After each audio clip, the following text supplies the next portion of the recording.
बिस्मिल्लाहिर्रहमानिर्रहीम। अस्सलाम वालेकुम। Welcome back to my YouTube channel. आज की रेसिपी हमारी बसबूसा की है। तो बसबूसा मिडिल ईस्ट का बहुत ही फेमस डेज़र्ट है जो बहुत ही टेस्टी होता है और बहुत ही जूसी होता है। तो बसबूसा बनाने के लिए सूजी का इस्तेमाल किया जाता है। सूजी सेमोलिना जिसे रवा भी कहा जाता है। तो 1 कप मैंने यहाँ पे सूजी का लिया है। और सबसे पहले हमें यहाँ पे चाहिए होगा एक मिक्सिंग बाउल। तो मिक्सिंग बाउल में सबसे पहले शामिल कर दिया मैंने 1 अंडा। तो अंडा जिस भी रेसिपी में हम इस्तेमाल करते हैं साथ ही वनीला एसेंस का इस्तेमाल करते हैं ताकि अंडे की स्मेल ना आए। तो चंद ड्रॉप्स यहाँ पे डाल देते हैं वनीला एसेंस के। बेसिकली ये सूजी से बनाया जाता है और सूजी इसमें डाल के इसे बेक किया जाता है, तो इसको सूजी का केक भी कहा जा सकता है। तब अंडे को बस अच्छे से हैंड विस्कर से विस्क कर लेंगे। अंडे को सिर्फ 1 मिनट के लिए मैंने हैंड विस्कर से विस्क किया है। और अब इसमें शामिल कर देते हैं आइसिंग शुगर। तो आइसिंग शुगर मैंने यहाँ पे आधा कप ली है। 1 कप सूजी है और आधा कप मैं यहाँ पे आइसिंग शुगर का इस्तेमाल कर रही हूँ। अंडे और चीनी को अच्छे से मिक्स करने के बाद मैंने यहाँ पे 2 चम्मच ले लिए हैं दही। दही खट्टी नहीं होनी चाहिए, फ्रेश दही होनी चाहिए। और जो भी इंग्रेडिएंट इसमें ऐड करेंगे उसको अच्छे से मिक्स करेंगे। तो दही शामिल करने के बाद भी अच्छे से मिक्सिंग करनी है ताकि दही में कोई लम्स वगैरह ना रहे। तो अब इसमें शामिल कर देंगे आधा कप कुकिंग ऑयल का। कोई भी कुकिंग ऑयल जिसकी कोई स्मेल ना हो उसको इस्तेमाल कर सकते हैं। कुकिंग ऑयल शामिल करने के बाद भी अच्छे से मिक्स कर लेंगे। और अब इसमें शामिल करेंगे सूजी का जो मेन इंग्रेडिएंट है हमारा। तो सूजी को मैंने छन्नी में छान लिया है और सूजी को भी शामिल करते हैं और इसे भी मिक्स कर लेंगे।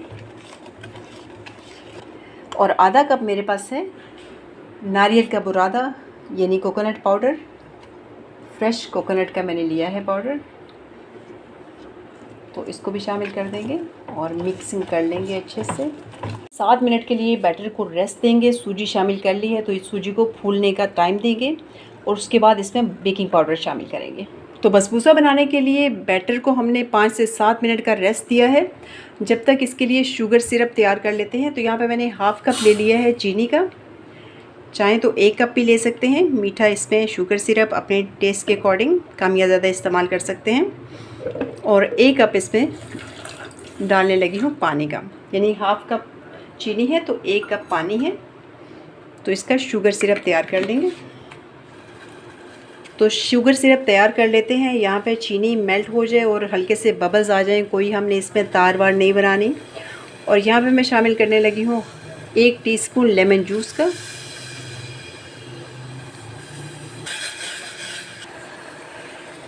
चीनी डिज़ोल्व हो चुकी है और इस तरह से बबल्स आ चुके हैं। ये देखिए शुगर सिरप हमारा हो गया रेडी। तो चूल्हा बंद कर देते हैं। 5 से 7 मिनट के लिए हमने बैटर को रेस्ट दिया था। तो अब इसमें 1 टीस्पून भर के शामिल कर देते हैं बेकिंग पाउडर का। तो यहाँ पे थोड़ा सा दूध ऐड करेंगे।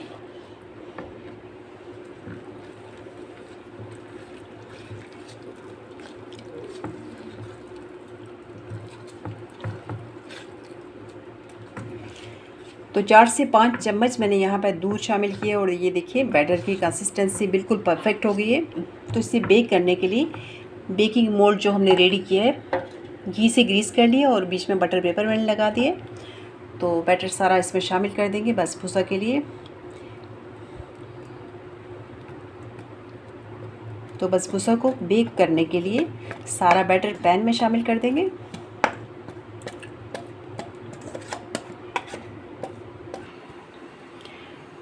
तो बसबूसा को बेक करने के लिए कढ़ाई को मैंने 10 मिनट के लिए प्रीहीट के लिए रखा हुआ था।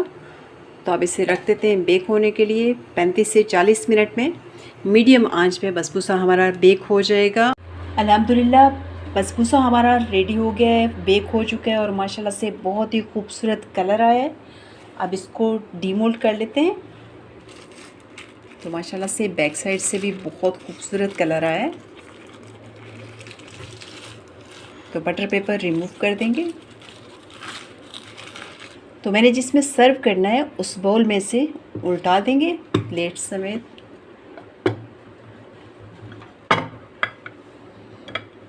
तो इस तरह देखिए बाउल में इसको शिफ्ट कर दिया है।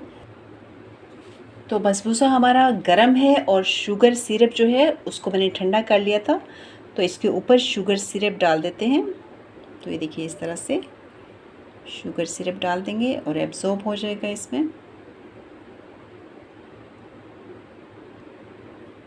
और थोड़ा सा शुगर सिरप मैं ऊपर से गार्निशिंग के लिए यानी सर्विंग के लिए जब सर्व करेंगे तो उस टाइम भी यूज़ कर सकते हैं। तो ये देखिए शुगर सिरप डालने से और शाइन आ गई है इसमें और कलर इसका और भी खूबसूरत लगने लग गया। अब कटिंग कर लेते हैं। कटिंग अपनी पसंद से किसी तरह से भी पीसीज इसके निकाल सकते हैं और ये देखते हैं और ये देख सकते हैं कि कितना सॉफ्ट बना है, कटिंग से पता चल रहा है। तो स्लाइसेस इसके बस कर लेंगे।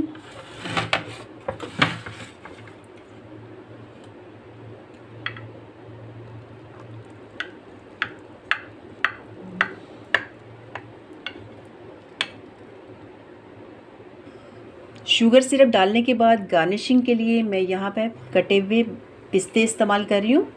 बादाम भी इस्तेमाल कर सकते हैं, कोई भी मनचाहा ड्राई फ्रूट इस्तेमाल कर सकते हैं। तो बारीक बिल्कुल मैंने काट लिया पिस्तों को और ऊपर इनकी गार्निशिंग कर देते हैं। अब चेक करते हैं कि बसबूसा हमारा कैसा बना है। तो इस तरह से एक पीस ले लिए और इससे चेक करते हैं। तो इस तरह से कोई भी पीस निकाल सकते हैं। ये देखिए दूसरा पीस भी मैंने निकाल लिया और बहुत ही आसानी से ये निकला है। और इसके ऊपर शुगर सिरप डालते हैं। तो बसबूसा देखने में बहुत ही खूबसूरत लग रहा है और ये देखिए सॉफ्ट कितना है। तो बहुत ही जूसी और बहुत ही टेस्टी हमारा बसबूसा बना है। तो वीडियो को लाइक शेयर एंड चैनल को सब्सक्राइब करना मत भूलिए। Thank you for watching. अल्लाह हाफ़िज़।